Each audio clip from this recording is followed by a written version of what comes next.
Let's talk a little bit about that conversation we've just been having with Mark Champion.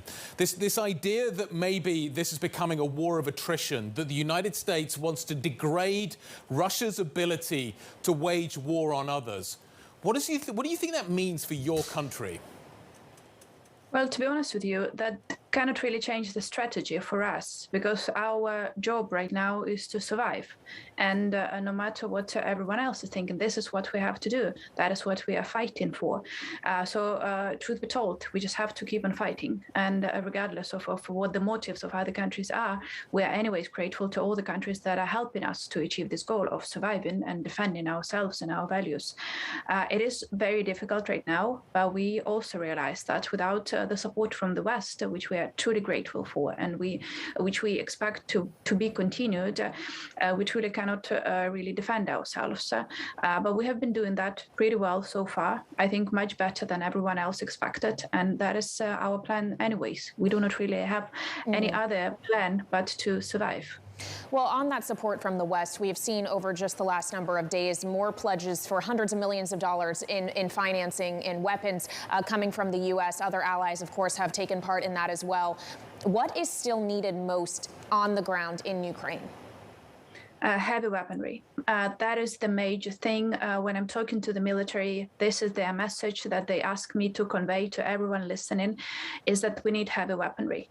Because we did receive truly quite a lot of weapons from other countries, but we still haven't got enough of heavy weaponry. And that means very simply that we cannot destroy Russian artillery. And they continue to use their artillery to destroy our cities. Well, mainly Kharkiv and Mariupol, but then also smaller towns around Donbass. And we do not really have the means to fight against that. And I know there is political debate about providing Ukraine with heavy weaponry, but you have to realize that we are not going to use that to attack Russia on Russia's soil. We're just going to use that to protect our cities from Russian artillery. And that is what we are asking the West to help us get heavy weaponry. That is the main issue today. I hear what you're saying about taking the fight to the Russians, but nevertheless, we have seen what appears to be Ukrainian attacks on Russian facilities, oil facilities, within the last 24 hours. The UK, London, is talking about being comfortable with the idea that Ukraine uses the weapons provided by the UK to take the fight to the Russians on Russian soil. What is the view within Ukraine about this? What is the desire to hit back at the Russians on Russian soil? Well, the desire of Ukraine is pretty simple. Only thing we're doing today is defending ourselves. If in order to defend ourselves, we need to destroy Russian weapons supply and Russian storages of weaponry and artillery that they have, then we have to do that. But we have no intention, no plan, no dreams of killing Russian civilians, of attacking Russia, of going into their land. All we are doing is defending ourselves. And that is what we have been doing for the past, 8 years, if we start with the real count of the war from 2014. So trust me, no willingness to fight against Russia on Russian soil. The only thing we want is to be able to defend ourselves.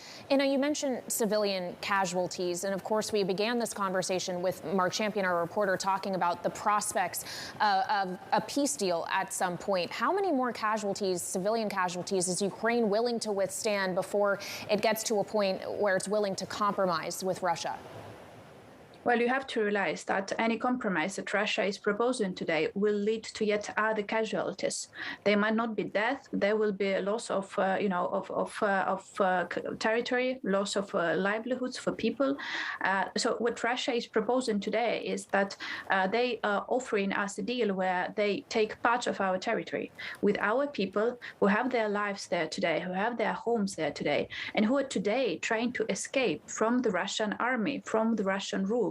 How can we compromise on that?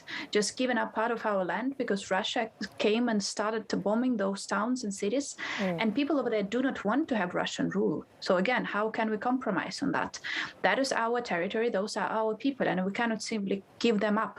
Just like I believe any other country would not agree to give up part of its territory if Russia came bombing your cities.